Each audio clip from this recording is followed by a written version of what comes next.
이 시국에도 침묵하는 교회, 성경적 성윤리를 말하지 못하는 교회, 태아 생명을 말하지 못하는 교회, 차별금지법의 위험을 알면서도 성도들에게 가르치지 않는 교회, 대통령과 정권의 국정 방향이 자유민주주의의 자유를 좁힐 수 있는데도 아무 말도 하지 못하는 교회, 그런 교회는 지금 영적 배도의 시기를 지나고 있을 수도 있어요.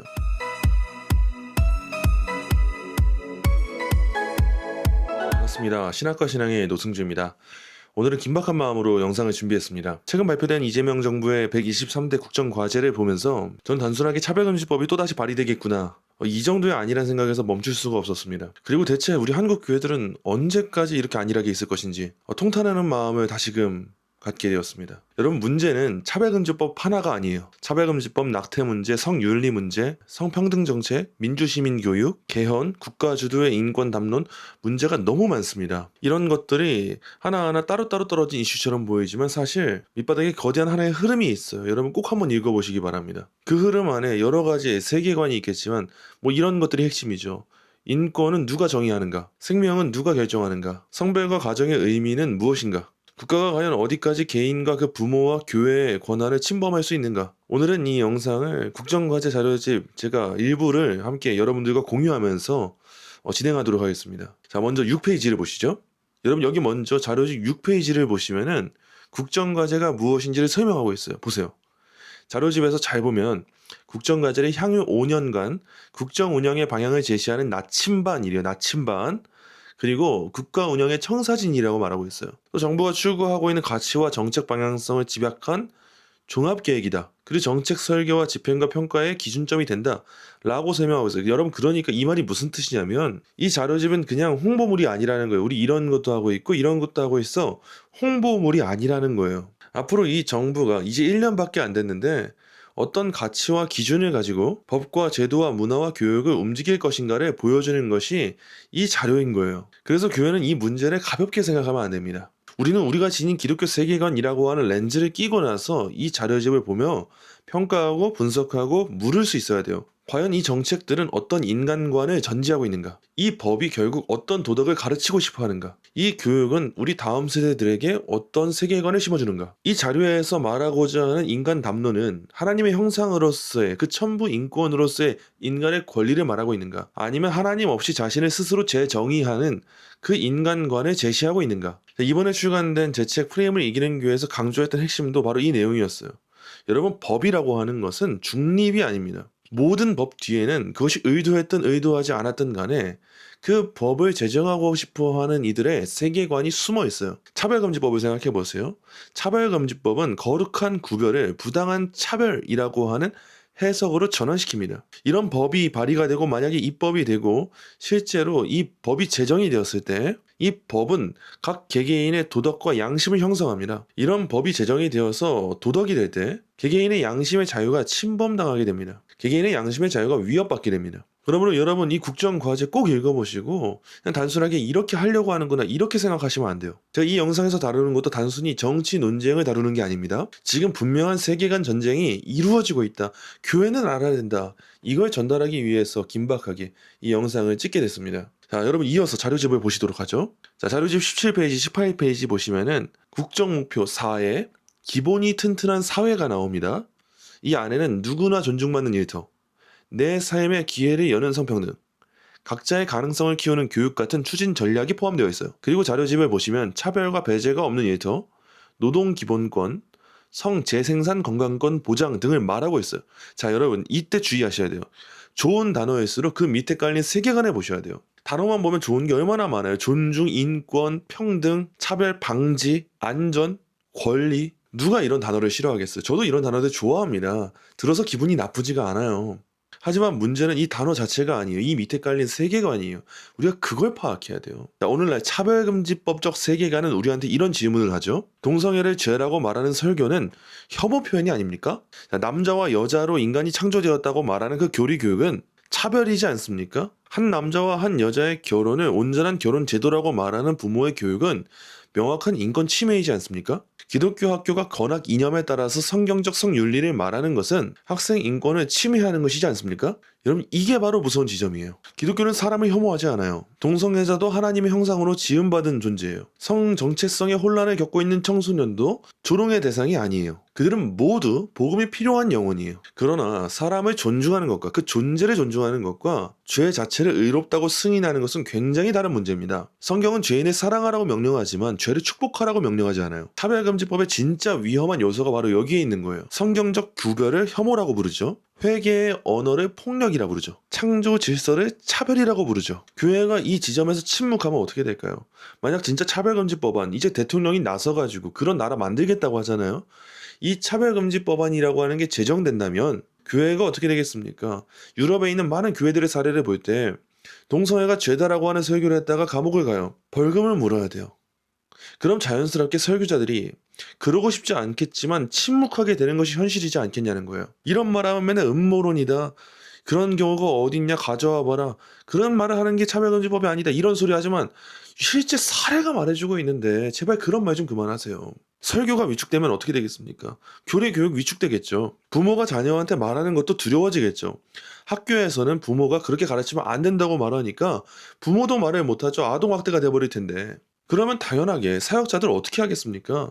우리 청년들 다음 세대들에게 그런 민감한 주제는 우리 교회에서 다루지 말자 이런 식의 입장을 취하게 되지 않겠어요? 그래서 교회는 물어야 돼요. 지금 이 사회를 향하여서 시대를 향하여서 과연 국가가 이렇게 성경의 언어를 혐오라고 표현하고 법적으로 규정하려고 할 때 교회는 국가에게 순종해야 하는가 아니면 하나님에게 순종해야 되는가 이 질문 앞에 신중하게 정말 진실된 믿음의 태도로 서야 하는 거예요. 국정과제 자료집을 보면 이것만 문제가 아니에요. 너무 큰 문제들이 많습니다. 자, 낙태 문제도 짚어보려고 하는데 여러분 18페이지를 보시면은 성재생산 건강권 보장을 통해 여성의 안전과 권익을 높인다 라고 하는 표현이 나와요. 그리고 다른 페이지에도 보시면은 기대 효과로 생애 과정별 성재생산 건강 증진이라고 하는 표현도 등장을 해요. 우린 이런 표현을 경계해야 돼요. 왜냐? 국제인권담론 안에서 성재생산 건강권이라고 하는 것이 무엇을 의미하는지를 모르고 있으니까 깨닫지를 못하는 거예요. 여러분 이런 성재생산 건강권 이런 표현이 주로 어디에 사용이 될까요? 이런 표현은 종종 낙태 접근권, 피임, 성교육, 성적 자기결정권 이런 용어들로 확대되어서 연결되어서 사용되어 온 용어예요. 그래서 교회는 이 표현이 국내 정책에서 구체적으로 어떻게 입법화되고 교육되고 제도화되는지 반드시 감시하고 때에 따라서 정확한 목소리를 낼 수 있어야 돼요. 낙태 문제의 핵심이 뭡니까? 태아가 생명인가 물질인가 이거 아니에요? 유물론적 세계관을 가지고 있는 그 공산주의자들 좌파 이념에 사로잡힌 사람들은 태아를 그냥 여성의 장기 일부라거나 여성의 행복을 저하시키는 일종의 물질로 이해하죠. 그러니까 그 생명을 죽여도 양심의 가책이 없어요. 물건이니까. 제가 제 책에서도 다룬 내용의 핵심이 이거예요. 우리 기독교 생명윤리에서는 태아를 그런 물건, 세포, 여성의 장기 중 일부 이 정도로 이해하지 않습니다. 태아도 존귀한 하나님의 형상이요, 생명이에요. 그 태아는 이 세상에서 가장 작고 연약한 우리의 이웃이에요. 기독교에서 실천해야 될 진정한 사랑이 두 가지잖아요. 하나님 사랑, 이웃 사랑. 그 이웃 사랑의 측면에서 우리가 항상 고아와 가부, 가난한 자, 약한 자, 연약한 자를 보잖아요. 그 가장 연약하고 자기의 의사도 표현할 수 없고 스스로의 무언가 행동도 할 수 없는 그 가장 연약한 존재가 누구겠습니까? 우리 주변에서 태아예요, 태아. 말로만 누구를 위한다. 말로만 성소수자 위한다. 이거보다 더 중요한 그 약한 연약한 자를 돌보는 문제가 뭐겠냐는 거예요. 태아를 돌보는 거 아닙니까? 말로만 연약한 자 돌본다, 소수자 돌본다라고 하면서 그 사람들이 하는 일을 보세요. 태아의 생명을 위협하고 있잖아요. 과연 그게 진짜 기독교 윤리겠냐는 거예요. 제가 너무 안타까운 마음이 들어서 목소리를 높이지 않을 수가 없어요. 오늘날 세상은 주로 낙태에 대한 문제를 말할 때 선택권이라고 하는 좋은 포장지에 감싸서 이야기를 합니다. 그러면서 이런 인식을 우리한테 심어주죠. 내 몸은 나의 것이지. 내 삶은 내가 결정하지. 내 몸 안에 있는 생명도 내가 결정하는 거야. 이런 인식을 우리한테 알게 모르게 매스컴들을 통해서 대중매체를 통해서 심어주고 있잖아요. 근데 우리 기독교인은 다르게 생각해야 돼요. 성경은 다르게 말합니다. 내 몸은 나의 것이 아니라 하나님의 것이에요. 태아는 선택 가능한 물건이 아니에요. 우리 마음대로 살릴 수 있고 죽일 수 있는 그런 물건이 아니라 존귀한 하나님의 형상으로 지음받은 생명이에요. 어머니는 존귀하죠. 여성은 존귀하죠. 근데 그만큼이나 태아는 존귀한 거예요. 그런데 지금 이 나라가 무엇을 하려고 하냐는 거예요. 이 정권이 뭘 하려고 한다는 거예요. 여러분 생명을 죽이는 문화는 권리라고 하는 말로 포장될 수가 없습니다. 그건 살인이에요. 살인의 나라가 조장한다? 교회가 이걸 보고 어떻게 가만히 있습니까? 가만히 있는데 교회입니까? 저는 지금 여성들의 권리를 억압하자 말하는 게 아니에요.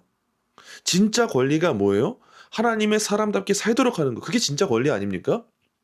여성이 자기의 삶에 피해가 되고 짐덩어리와 같은 아이를 지우고 죽이는 거, 이게 권리가 아니라, 여성이 때론 원치 않다 할지라도, 너무 힘겨운 상황이라 할지라도 하나님이 주신 생명이라면 그 생명을 잘 보존시키고 그 생명을 잘 양육하는 거, 그런 청지기적 삶을 살게 되는 거, 그런 인간다운 삶을 살게 되는 거, 그게 권리 아니에요? 저는 이 나라가 그런 권리를 보장해주는 나라가 되었으면 좋겠어요. 차별금지법과 낙태는 다른 이슈처럼 보이지만 그 뿌리가 똑같습니다. 인간이 스스로 자기의 인생을 정의할 수 있다고 하는 그 세계관, 욕망이 곧 권리가 될 수 있다고 하는 그 세계관, 몸은 하나님께 받은 선물이 아니라 자율적 자기 표현의 도구라고 하는 그 세계관, 바로 이것들이 현 이 시대의 문제를 관통하고 있는 거예요. 차별금지법이 죄를 권리의 문제로 바꾼다면 낙태 문화는 생명을 선택지로 바꿉니다. 그래서 교회는 지금 이 시대의 이런 방향성에 대해서 깨어있고 알아야 되고 분별해야 되는 거예요. 자료집 27페이지 보시면요, 2030년 대한민국의 목표 중 하나로 민주주의 지수를 완전한 민주주의 10위권으로 끌어올리겠다라고 하는 내용이 나와요. 여러분, 민주주의 중요해요. 맞아요. 국민 주권 중요해요. 권력기관 개혁, 공정한 절차, 국민 참여 다 중요해요. 근데 여러분 아셔야 돼요. 자유민주주의는 단순한 다수결이 아니에요. 자유민주주의의 핵심은 무엇이냐? 국가 권력도 침범할 수 없는, 감히 침범할 수 없는 양심의 자유, 종교의 자유, 표현의 자유, 부모의 교육권의 그 자유, 이 모든 것이 보장되고 지켜져야 자유민주주의가 실제로 이루어지는 것이지, 말로만 자유를 말하고 말로만 개혁 말한다고 해서 진짜 민주주의가 이루어지는 게 아니라는 거예요. 여러분 헷갈리시면 안 되고 속아 넘어가면 안 됩니다. 자, 자료집 보세요. 자료집 51페이지에 진짜 대한민국을 위한 헌법 개정이라고 하는 과제가 등장합니다. 과제 목표로 개헌의 절차적 기반 마련, 국민 주권의 헌법 정신을 구현하는 새로운 헌정체계 실현, 이런 것들이 제시되죠. 그리고 주요 의제로 기본권 강화 및 확대, 4년 연임제. 왜 이렇게 자꾸 4년 연임제 집착하냐고요. 이게 정말 자유민주주의를 위한 것이냐는 거예요. 개헌의 주요 의제 중에 우리 함부로 말도 못하는 거 나오잖아요. 이거 말하면 잡혀가니까. 5.18 민주화 운동 정신을 수록하자. 왜 계속 그렇게 수록하자고 하는 걸까요? 결선 투표제, 권한 구조 개편 등이 언급되고 있어요. 저는 지금 개헌 논의 자체가 잘못됐다를 말하고 싶은 게 아니에요. 개헌 논의 할 수 있죠. 근데 교회가 질문을 해야 돼요. 기본권을 강화하고 확대한다는 이 말 속에서 어떤 권리가 들어오는가? 성적 지향과 성별 정체성이 헌법적 가치로 들어오고 있는 건 아닌가? 성재생산 권리가 생명권보다 우선하는 방식으로 제도화되고 있는 것은 아닌가? 혐오와 차별 방지라고 하는 이름으로 종교의 양심과 표현의 자유가 제한되는 것은 아닌가? 왜 이렇게 자꾸 개헌에 그렇게 목숨 걸고 하려고 하는지, 그 개헌의 핵심되는 내용이 무엇인가 우리는 알고 있어야 되는 거 아니겠어요? 또 자료집 61페이지를 보시면요, 시민 참여와 수기 공론 활성화를 위해 민주시민교육과 시민사회 활성화를 담당하는 가칭 국가시민참여위원회 설치 및 근거법령 마련, 국가주요 의제별 공론화위원회 구성, 수의 공론 진행 등이 제시가 돼요. 이것도 표면적으로는 좋아 보여요. 시민이 참여하고 수기하고 공론화하는 것 자체는 민주사회에서 필요한 일이에요. 근데 여기도 조심해야 될 지점이 있어요. 국가가 시민교육이라는 이름으로 특정한 이념과 가치관을 표준 시민성으로 가르치기 시작하면 어떻게 될까 생각해 보세요. 다 좋아요. 말로는 좋아요. 근데 국가가 표준 시민성을 일관되게 가르친다 생각해 보세요. 국가가 원하는 시민관을 위하여서 국가가 교육하는 거예요. 국가가 승인하는 인권 감수성을 교육하는 거예요. 그것만 인권인 거예요. 예를 들면 5.18 반대하는 인권도 없는 거고요. 거기에 동의하는 인권만 만들도록 하는 이 기관이 생기게 되는 거죠. 국가가 정한 성평등, 감수성, 국가가 정한 혐오의 기준에 맞는 시민을 길러내는 방식으로 교육이 흘러간다면 이건 자유민주주의의 건강한 시민교육이 아니라 국가 주도의 가치 형성 프로젝트가 되는 거 아니겠습니까? 똑같은 사람들 공장에서 찍어 만드는 거 아니겠어요? 과연 이게 자유민주주의냐고요. 그게 우리가 알고 있는 자유의 가치가 맞냐고요. 그게 21세기의 자유민주주의 공화국에서 이루어지는 일이 맞냐고요. 제가 지금 상식을 벗어난 이야기합니까? 저는 법전공자가 아니에요. 법 전공자가 아닌데도 이 국정과제 자료집 하나하나를 살펴보면서 이건 아니다, 이건 내가 알고 있는 상식이 아니다, 판단할 수밖에 없었단 말이에요. 여러분, 다수가 원해도 넘을 수 없는 선이라는 게 있어요. 국가가 선하다고 말해도 침범해서는 안 되는 양심의 영역이 있어요. 국민 주권이 아무리 대단해도 하나님의 창조 질서를 뛰어넘을 수는 없어요. 민주주의의 가치가 너무 고귀하죠. 근데 그 가치가 교회 설교와 부모의 교육을 혐오라고 만들 수는 없어요. 그러면 안 되는 거예요. 전 세계 어떤 나라를 봐도 그렇게 하는 나라가 없단 말이죠. 국가가 일관되게 선악을 정하게 될 때 자유라고 하는 것은 요란하게 무너질 수밖에 없습니다. 자유는 좁아질 수밖에 없어요. 위축될 수밖에 없어요. 국가가 이런 식으로 우리를 길들이는 거예요. 처음에는 혐오하지 말자 말하는 거예요. 근데 그 다음에는 그 표현은 조심해보자 말해요. 그 다음에는 그 교육은 차별이야 말을 합니다. 그 다음이 어떻게 되겠습니까? 그런 신앙은 공적 영역에서는 말하지 마 라고 하는 거예요. 과거에는 강성 전체주의가 우리 사회를 뒤흔들었죠. 근데 지금은 강성이 아니라 더 무서운, 더 스며들게 만드는 연성 전체주의가 지금 독재하고 있는 시대를 우리가 살고 있지 않습니까? 자연스러운 문화를 형성하잖아요. 교회 입에 재갈을 물리잖아요. 교회가 이 흐름을 분별하지 못한다면 자유민주주의 안에서 살고 있다 할지라도 우리는 그 자유를 잃어버리게 될 거예요. 정부는 공교육 전반에 대한 국가 책임을 강화하겠대요. 그리고 교육 격차 해소, 학부모 부담 완화, 그리고 시민교육 강화를 통해 민주시민으로서의 전인적 역량 함양을 추진하겠다 말합니다. 또한 교사, 학생, 학부모가 존중받고 협력하는 민주적 학교 체제를 확립하겠다 설명해요. 물론 교육에 대한 국가의 책임 중요하고 필요해요. 교육 격차 해소 중요합니다. 안전한 학교, 존중받는 학교 문화 필요합니다. 근데 기독교인 부모와 교회는 여기서 질문을 던질 수 있어야 돼요. 그런 예리함이 필요합니다. 지금 이 나라가 말하고 있는 시민교육은 과연 어떤 인간관을 전제하고 있을까 질문해봐야죠. 과연 그런 교육이 하나님 앞에서의 인간관을 가르치고 있는가, 피조물로서의 인간을 가르치고 있는가, 아니면 자율적 자기 결정권을 절대화하는 인간관을 가르치고 있는가 질문해봐야죠. 우리 아이들 그냥 맡길 겁니까? 성평등과 인권이라고 하는 개념을 가지고 창조 질서와 성경적 성윤리가 낡은 고리타분한 내용인 것처럼 가르치지 않겠는가 당연히 물어봐야 되는 거 아니에요? 어떻게 이것도 물어보지 않고 그냥 우리가 흘러가는 시간을 보낼 수가 있겠습니까? 여러분, 교육이라고 하는 것은 중립이 아닙니다. 교육이라고 하는 건 분명히 세계관을 전수하는 거예요. 우리가 원치 않아도 우리의 자녀들은 학교에서 이 시대의 문화와 멘탈리티, 세계관을 배우고 오는 거예요. 국가가 교육을 책임진다고 하는 말은 단순히 예산을 더 많이 쓰겠다? 이 정도의 의미가 아니에요.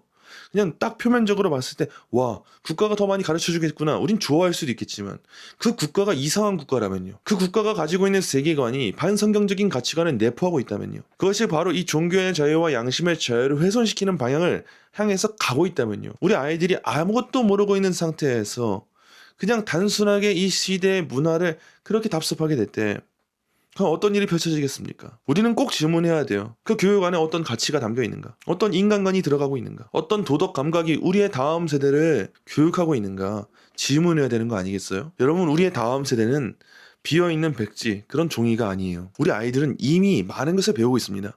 원하든 원치 않든 배우고 있어요. 학교에서 배우죠. 유튜브에서 배우죠.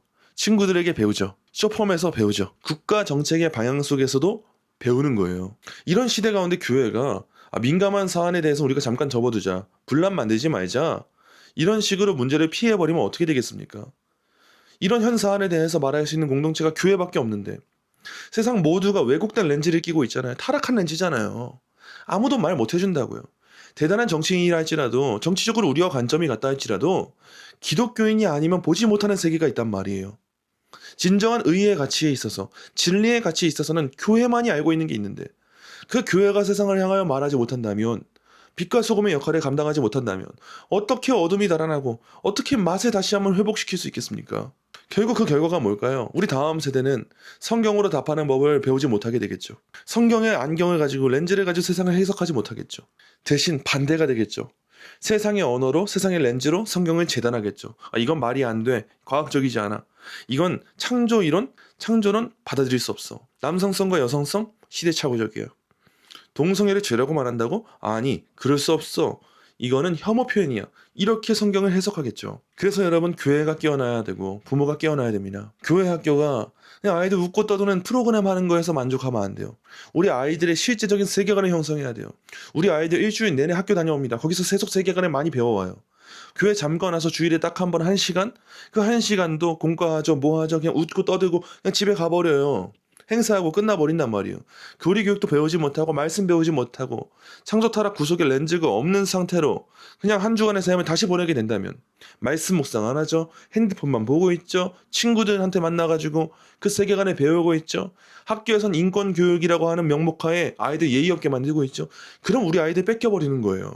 교회와 부모가 침묵하면 우리 아이들 세상에게 뺏겨버리게 됩니다. 교회가 침묵하면 그들은 알고리즘의 제재가 됩니다. 차별금지법, 낙태, 성평등교육, 민주시민교육 모두 하나의 핵심되는 그 목표. 이 모든 문제는 결국 하나로 관통이 됩니다. 우리 자녀들이 인간과 몸과 세계와 이 모든 관점들을 어떤 세계관으로 배우게 될 것인가. 바로 이 문제예요. 여러분 여기서 이제 우리는 아주 중요한 문제를 짚어봐야 돼요. 그동안 차별금지법 문제는 주로 국회에서만 나오는 문제인 것처럼 보였어요. 어떤 국회의원이 발의하고 어떤 정당이 추진하고 기독교 단체들과 껴있는 교회들은 반대하고 그러면 다시 보류되고 다시 발의되고 다시 막아내는 과정이 반복되었어요. 물론 그 과정도 결코 쉬운 싸움이 아니었습니다. 많은 목회자들, 성도들, 기독 법률가들, 시민단체들, 부모들 정말 눈물로 싸우셨어요.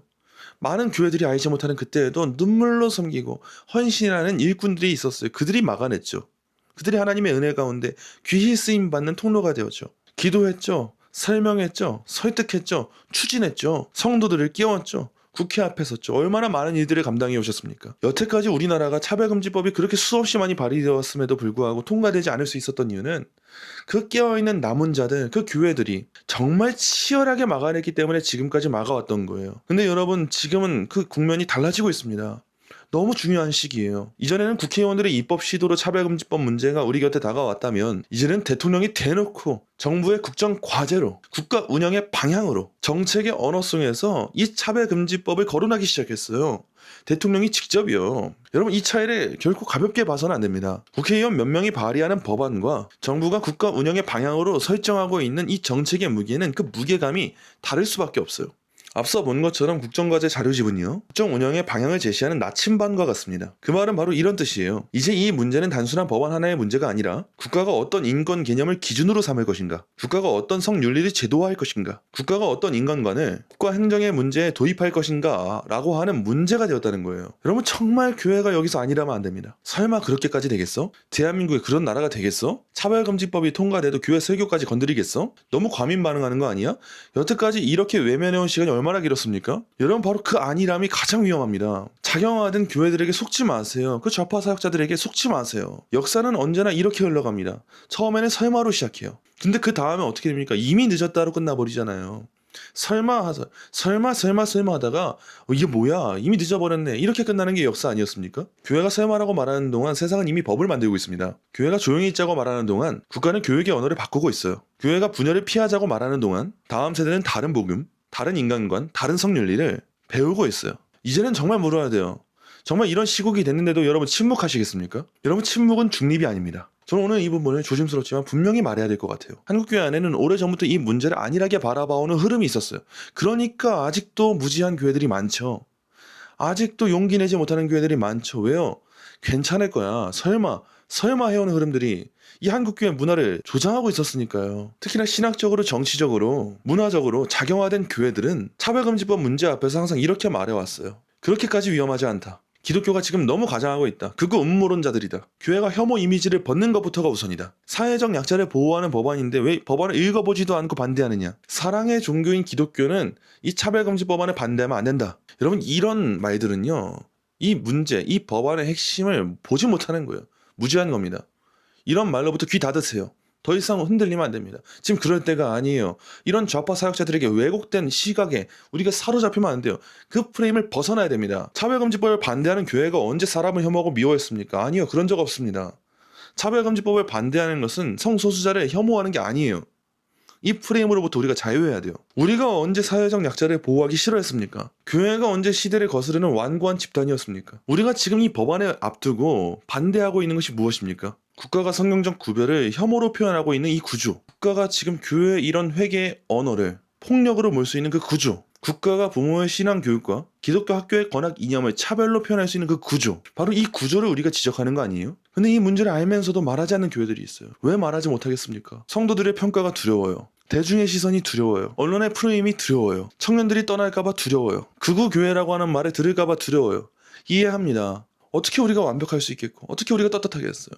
우리 각 개인들, 교회들이 두렵고 떨리고 불안하고 그런 마음 들 수 있어요. 근데 그래도 해야 되는 일이 있는 법이에요. 그거라고 하는 말 좀 들으면 어떻습니까? 내가 성경적 길을 가다가 그거라고 하는 말 듣는다면 그게 뭐가 그렇게 힘들고 뭐가 그렇게 중요하고 그게 뭐가 그렇게 속상한 일이 되겠어요. 그래도 해야 될 걸 하는 거, 그게 우리 기독교인들 아니에요? 그럼에도 불구하고 많은 대형교회 목회자들, 너무 존경하는 점이 많은 목회자들인데 그분들도 세상의 평가를 두려워해서, 교회 안에서의 분란과 분열을 두려워해서 하나님의 말씀을 숨기기 시작하는 분들 종종 목격하게 됩니다. 그렇게 하나님의 말씀을 숨기기 시작하면 그 순간 목회는 그냥 사람들에 대한 관리가 됩니다. 일종의 관리가 돼요. 설교는 처세가 됩니다. 교회는 복음 공동체가 아니라 여론 공동체가 됩니다. 교회가 성도들의 시선을 살피고 그 여론을 살피느라 설교에서 진정 전달해야 될 메시지를 전달하지 못한다면 그건 사랑이 아니에요. 그 영혼들을 향한 책임을 다하지 못하는 거예요. 그건 목양이 아닙니다. 그거는 타협이에요. 영혼을 죽이는 일이에요. 물론 지혜롭게 말해야 돼요.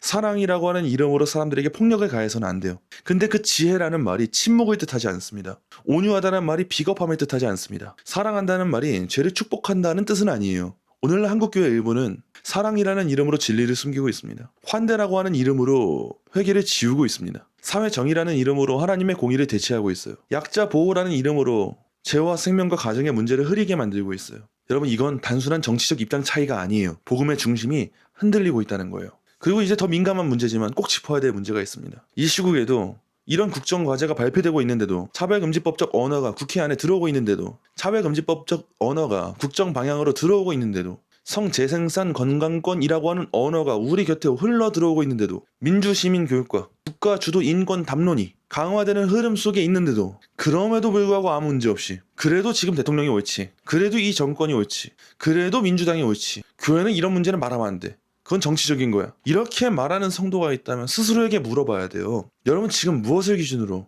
옳고 그름을 판단하고 계십니까? 정당입니까? 이념입니까? 정치적 지정입니까? 아니면 정말 하나님의 말씀입니까? 저는 특정 정당이 곧 하나님의 편이라고 생각하지 않습니다. 이 땅에 있는 어떤 정당도 완전할 수 없어요. 그게 바로 인간관이에요. 성경적 인간관이에요. 근데 동시에 이것도 분명히 해야 돼요. 어떤 정권이든 어떤 정당이든 인간과 생명과 성과 자유를 성경과 반대되는 방향으로 재정의한다면 교회는 비판해야 돼요. 교회는 역할을 다해야 돼요. 세상은 그걸 규정시켜주지 못합니다. 근데 교회만 할 수 있단 말이에요. 교회는 해야 된다는 거예요. 그 대상이 국힘이든 민주당이든 중요하지 않습니다. 교회는 권력의 시녀가 아니에요. 교회는 정당의 홍보 조직도 아니에요. 교회는 여론의 눈치를 보는 기관도 아니에요. 교회는 하나님 말씀 아래 서 있는 공동체입니다. 그래서 지금 이 시점의 문제는 단순히 정치적 입장과 정치적 호불호의 문제가 아니에요. 여러분 꼭 깨어나셔야 돼요. 어떤 정당을 지지하냐 아니냐 이 문제가 아니라는 거예요. 지금 대통령과 정부가 국정과제라고 하는 언어를 통해서 혐오, 차별방지, 성평등, 성재생산 건강권, 기본권 확대, 민주적 시민교육, 국가 주도의 인권 담론을 내세우고 있다면 교회는 적어도 물어야 돼요. 이 방향이 성경적 인간관과 충돌하고 있지 않을까? 이 방향이 기독교 생명 윤리와 충돌하지 않을까? 이 방향이 부모의 신앙 교육권을 위축시키지 않을까? 이 방향이 교회의 설교와 양심의 자유를 침해하지 않을까? 이 방향이 자유민주주의의 자유를 침해하지 않을까? 물어야죠. 이 질문도 못한다? 여러분, 그거는 신앙보다 정치가 앞서가는 거예요. 교회 안에서 정치적 성향 다를 수 있어요. 어떻게 다 똑같겠어요? 정책에 대한 판단도 다를 수 있어요. 같은 정당 지지자 안에서도 다른 판단이 내려지는데 그럴 수 있겠죠. 그런데 복음과 진리에 대한 문제, 생명에 대한 문제, 자유에 대한 문제, 그 가치에 대한 문제, 그 문제 앞에서 진영 논리로 침묵한다? 그건 더 이상 정치적 다양성으로 우리가 인정해 줄 수가 없는 영역이에요. 그건 영적 분별력이 마비된 상태입니다. 여러분, 그런 점에 있어서 침묵은요, 중립이 아니라 배도의 시작일 수도 있어요. 이 시국에도 침묵하는 교회, 성경적 성윤리를 말하지 못하는 교회, 태아 생명을 말하지 못하는 교회, 차별금지법의 위험을 알면서도 성도들에게 가르치지 않는 교회, 대통령과 정권의 국정 방향이 자유민주주의의 자유를 좁힐 수 있는데도 아무 말도 하지 못하는 교회, 그런 교회는 지금 영적 배도의 시기를 지나고 있을 수도 있어요. 제가 함부로 정지하고 판단할 수 있는 입장은 아니지만 충분히 점검하고 우리가 다시 한번 돌아봐야 된다는 거예요. 이런 상황인데도 불구하고 아무 말도 하지 못한다? 또 다른 이 시대 21세기의 배도가 될 수도 있다는 거예요. 여러분, 배도는 어느 날 갑자기 한순간 나는 예수를 버린다 이런 식으로 찾아오지 않습니다. 배도라고 하는 때로는 아주 점잖게 찾아옵니다. 이 주제는 민감하니까 교회 안에서 말하지 맙시다. 교회는 정치 이야기하지 맙시다. 청년들이 싫어하니까 이 주제는 피해봅시다. 사회적 평판이 중요하니까 우리 교회는 조심해봅시다. 우리는 사랑을 말하는 교회니까 죄 이야기는 잠깐 미뤄둡시다. 이렇게 시작됩니다. 죄를 죄라 말하지 못하는 교회가 어떻게 회개를 말합니까? 회개를 말하지 못하는 교회가 어떻게 십자가를 말합니까? 십자가를 말하지 못하는 교회가 어떻게 복음을 말합니까? 죄가 없다면 십자가도 필요 없습니다. 회개가 없다면 복음은 상담이 돼버립니다. 거룩이 없다면 교회는 종교적 커뮤니티가 됩니다. 그래서 이 문제는 부차적인 윤리의 문제가 아니에요. 복음 그 자체와 연결되어 있고 밀접한 문제라는 거예요. 하나님이 창조하신 몸, 하나님이 주신 생명, 하나님이 세우신 가정, 하나님 앞에서의 양심, 하나님의 말씀을 전할 교회의 자유, 이것들이 무너질 때 교회가 침묵한다면 그 침묵은 신중함이 아니에요. 그 침묵은 배도의 징후일 수 있습니다. 물론 모든 교회와 목회자의 상황이 다르다는 것을 알고 있습니다. 말하는 방식도 다를 수 있어요. 무조건 모든 교회들이 아스팔트로 나오자는 이야기가 아니에요. 그러나 적어도 이 시대의 교회와 목회자라면, 사역자라면, 성도라면 물을 수는 있어야 된다는 거예요. 스스로에게 먼저 묻는 거예요. 나는 정말 하나님을 두려워하고 있는가? 아니면 이 시대를 두려워하고 있는가? 나는 정말 성경적 기준으로 세상을 평가하고 있는가? 아니면 세상의 언어로 성경을 조용히 편집하고 있는가? 나는 지금 진짜 양들을 지키고 있는 목자인가? 아니면 늑대가 오는 것을 보고도 조용히 나 자신을 숨기는 사꾼인가? 이 질문 앞에 서야 합니다. 그렇다면 지금 한국교회가 할 일은 분명하겠죠. 첫째, 알아야 합니다. 여러분 자료를 꼭 읽어보세요. 모르고 말하면 안 돼요. 알고 말해야 돼요. 국정과제를 직접 확인해 보세요. 법안의 문구를 직접 살펴보세요. 성재생산 건강권, 성평등, 인권, 민주시민교육이라는 단어들이 어떤 세계관 속에서 사용되고 있는지 여러분 직접 공부해 보시고 아셔야 돼요. 그게 교회의 사명이에요. 둘째, 가르쳐야 됩니다. 교회 학교에서, 청년부에서, 작년 성경 공부에서, 부모 교육에서 가르쳐야 됩니다. 창조 타락 구석의 세계관으로 몸과 성과 생명과 가정과 국가를 해석할 수 있도록 가르쳐야 돼요. 교회는 가르치는 공동체예요. 셋째, 기도해야 됩니다. 단순한 정치적 분노감만으로는 이 시대의 교회가 교회답게 설 수 없습니다. 여러분 지금 이 시대에 이 상황은 영적 전쟁이에요. 우리 힘만으로 싸울 수 없습니다. 그러므로 교회는 회개하며 기도하고 믿음으로 나아가는 법을 배워야 돼요. 넷째, 말해야 됩니다. 각자의 자리에서 말할 수 있어야 돼요. 목회자는 설교와 교육으로 말해야 돼요. 부모는 식탁과 가정 예배에서 말해야 됩니다. 교사는 교회 학교에서 말해야 돼요. 청년은 친구들과의 대화 속에서 말해야 돼요. 성도는 교회 안에서 함께 배우고 교제하며 서로의 이야기를 온전하게 나눌 수 있어야 돼요. 우린 그렇게 말하는 존재가 되어야 됩니다. 다섯째, 연대해야 됩니다. 이 문제는 단순히 한 교회가 감당할 수 있는 일이 아닙니다. 한국 교회가 많은 부분 다룰 수 있어요. 입장 다룰 수 있어요. 하지만 필요한 부분에 있어서는 한마음 한뜻으로 서는 법을 배워야 돼요. 적어도 우리 모두가 공통되게 고백하는 것, 복음에 대한 문제, 생명에 대한 문제, 자유에 대한 문제, 이 문제 앞에서는 함께 서는 법을 배울 수 있어야 돼요. 사랑하는 여러분, 지금은 정말 긴박한 때입니다. 이 문제는 단순히 하나 새롭게 등장한 정치 뉴스가 아니에요. 차별금지법 하나의 문제가 아닙니다. 낙태 하나의 문제가 아니고 교육 하나의 문제가 아니에요. 지금은 조용히 물러날 때가 아닙니다. 지금은 그냥 여태까지 그랬던 것처럼 나만 알고 있으면 되지, 나만 잘하면 되지, 이런 문제가 아니에요. 그냥 좋아요 몇 번 눌러주고 공유 몇 번 해주고 이 정도의 수준이 아니에요. 이 영상을 혼자 보고 끝내지 말아주시기를 부탁드립니다. 주변 성도들에게 많이 공유해주세요. 여전히 모르고 있는 잠든 영혼들 많이 있습니다. 몰라서 그래요. 모르는 분들은 알게 되면 됩니다. 알면 깨어날 수밖에 없어요. 진짜 성도라면 이 시국 가운데, 이 상황 가운데 성도로서의 결단을 행할 수밖에 없어요. 여러분 많이 알려주시고 전파하셔야 됩니다. 교회 안에 있는 부모님들에게 공유해주세요. 교회 학교 교사들에게 공유해주세요. 청년 사역자들에게 많이 공유해주세요. 주변 목회자들에게 많이 공유해주세요. 가족 단체 톡방, 소그룹 나눈 톡방, 청년부 단톡방 많이 나눠주세요. 침묵은 결코 중립이 아닙니다. 진리가 공격받는 시대의 침묵은 후퇴예요. 그리고 때로는 배도의 시작이 될 수도 있습니다. 한국교회가 다시 일어나야 합니다.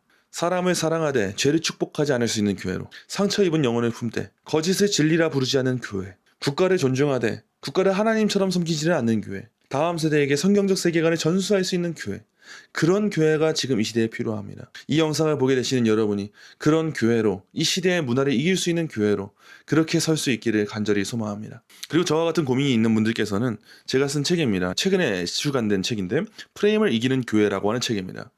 시대가 교회를 어떤 프레임 속에 집어넣고 있는지, 어떻게 이 프레임 가운데 갇히게 만들고 있는지, 그들의 이 사상과 체계, 그들의 시스템을 분석한 책입니다. 그래서 우리 성도들이 이 책 한 권을 읽으면 세상 가운데 쉽게 넘어지지 않을 수 있도록 하는, 그 강한 군사를 양육할 수 있도록 하는 일종의 교육서이자 안내서, 해설서라고 할 수 있습니다. 무슨 말만 하면 극우라고 하는 이전 시대 가운데 왜 우리의 교회가 극우가 아니고 진정한 진리를 지키는 교회인가?